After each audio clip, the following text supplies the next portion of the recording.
I've recently been pondering a scripture out of 2 Kings, and the story that's woven through Kings and even into Chronicles about Solomon's porch. I just had sort of a thought in my heart, Solomon's porch, what was that all about? And as I began to study, I began to realize that the generations were connected together, and I love the thought of one generation building on top of another generation.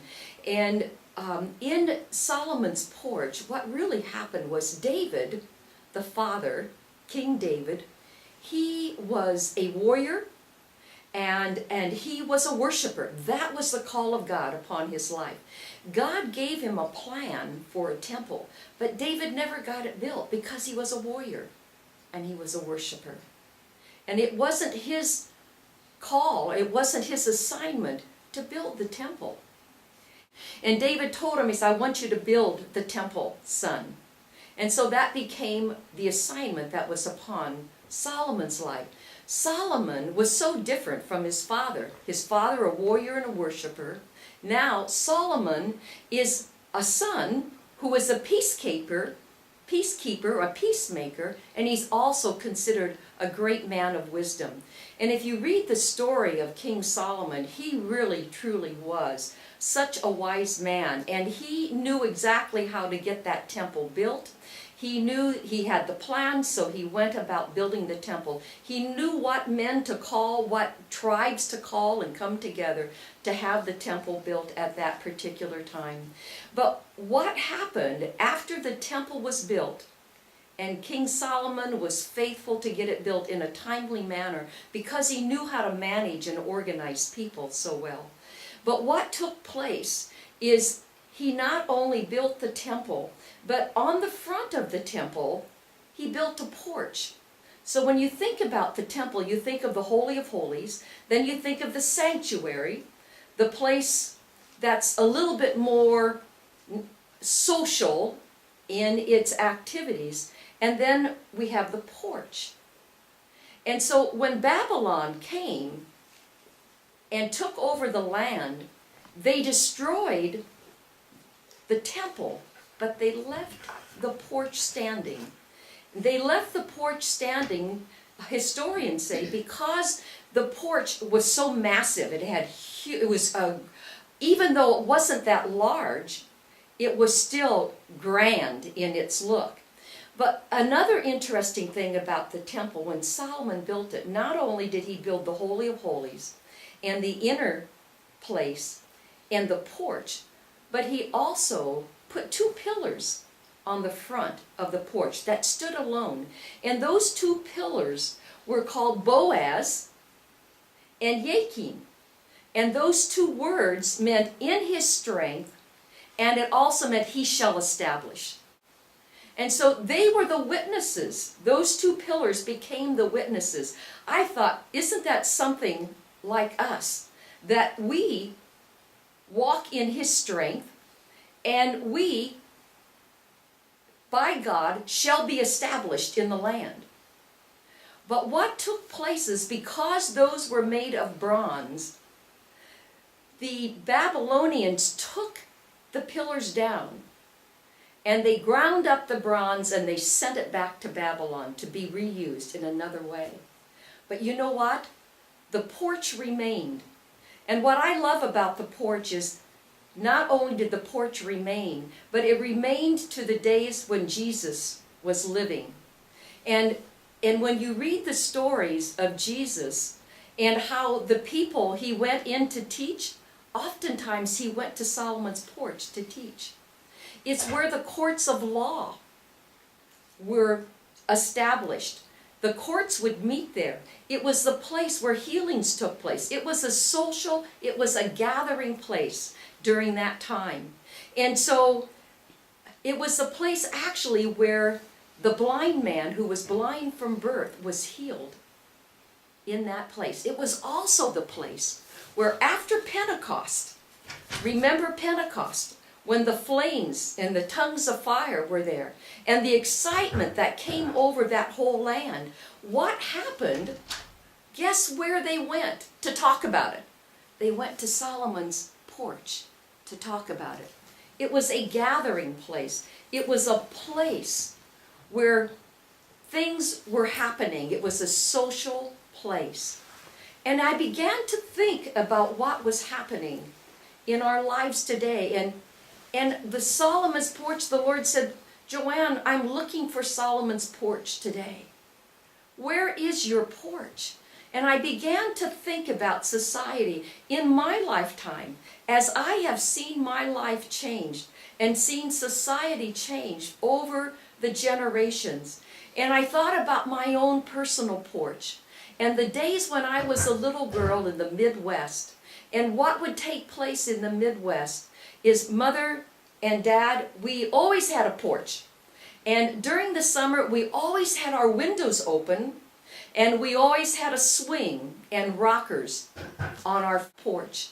And so that on the front porch, things were always happening. And I can remember the boring days during summer when school was out, and I would go sit out on my porch, and I would watch the people walk by or drive by. I'd wave, and maybe a friend would come over, and we would sit and we would play games on the front porch, or we would just sit and talk on those hot summer days. In the evenings, I can remember going to bed at night, and I can hear the windows being open, and or hear the noises from outside the windows, people talking and laughing, and dogs barking, and all of those things were a part of my life in that day. I remember my mother, and Mother was a bread baker, and she would break, we had a family of 10 people in our household, so she made lots of bread.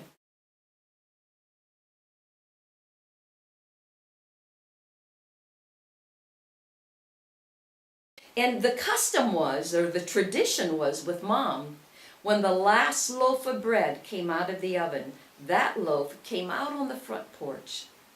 And we had a shelf out there, and she put that loaf of bread out on the front porch, and we'd sit there and wait for it to cool off. And I know Mother did it on purpose. We were not allowed to touch that bread until it was cool enough. And when Mother thought it was right, she'd bring out the bread, and she'd bring out the jam and the jelly. But what would happen is people in the neighborhood would smell the bread. And all of a sudden we had all of these kids, and even moms and dads would come out on the front porch, and Mother would slice the hot bread, cooled down just a little bit, just right, and we would sit there and eat the bread and laugh, tell stories, and have a good time. I thought, that's my porch. That's what I love. And then I began to think about what's happened over the years. Think about it for a second.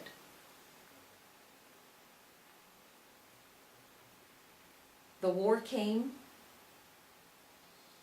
The war ended. A little prosperity began to come into our lives. All of a sudden, someone got an air conditioner in their house. And then another would get an air conditioner, and all of a sudden, the windows would get closed, the curtains would be closed to keep the cool air in. The porches were no longer used, only on cool evenings when we would go out for a cool evening on the front porch. And then we began to change more. The next generation said, you know what? I want a barbecue pit.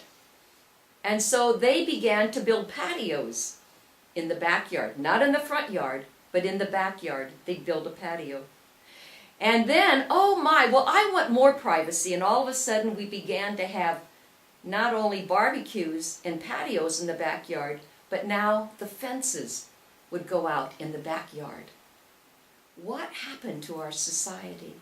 What happened to the porch? The place where social activity could begin, where relationships and places of influence, you know, many, many places of influence, words of influences were happening on the front porch of my life. And so the Lord's challenging me today, and I'm challenging you today? What is your front porch today? How are we going to change our society today? How are we going to cause our lives, us as kingdom people, how are we going to cause our lives to be a people of influence and be a people where we can begin to build relationships again with our neighbors? Many of us don't even know our neighbors because everything remains closed in our lives. So the question for all of us is, where is your porch? For some of you, in today's society, it may be Facebook. It may be that chat area of Facebook that you begin to meet new friends and you begin to have healthy communication with people in Facebook. It might be email. It may be that maybe your porch is the coffee shop where you go on a regular basis and just hang out and have coffee and meet new people. It's not necessarily that you go with the people that you know, because then we become isolated within those people. But I think sometimes we just need to take a walk to the grocery store with not for the purpose of buying groceries, but for the purpose of being a porch and allowing the presence of the Lord to come with us, to have the energy of the Spirit of God walk with us so that it becomes the very presence of God. We are the fresh bread of life today. Jesus was the fresh bread in his day. And when that porch now becomes our lives, we become the fresh bread. It is Jesus Christ within us that causes our lives to carry that same presence, to carry that same food that they have. And I believe each of us have within us the very presence of the Lord, that we can come and we can cause life to be different, and we can cause life to have influence in manners and ways that we've never known it to have before, if we can intentionally and purposely make a decision to think about, what's my porch? What will my porch be today? How will my porch be a gathering place for others today? So decide today what your porch is. For some of you that work in an office, I wonder if your office is not a porch. Do you find people just coming by your office and hanging out, not really saying anything, or walking by your desk and just being there for a little bit? Consider it. Maybe it's your porch. Maybe it's the bread of life that you're bringing and giving out in that moment without saying a word. That's the kind of presence that we can have. That's what God is wanting for us as his people to bring back to this land and to the earth today. That's heaven kissing earth, when we can become Solomon's porch in our society today, where the very presence of God can live and can dwell in you, and therefore you've created a space where people can step in and be a part of who you are.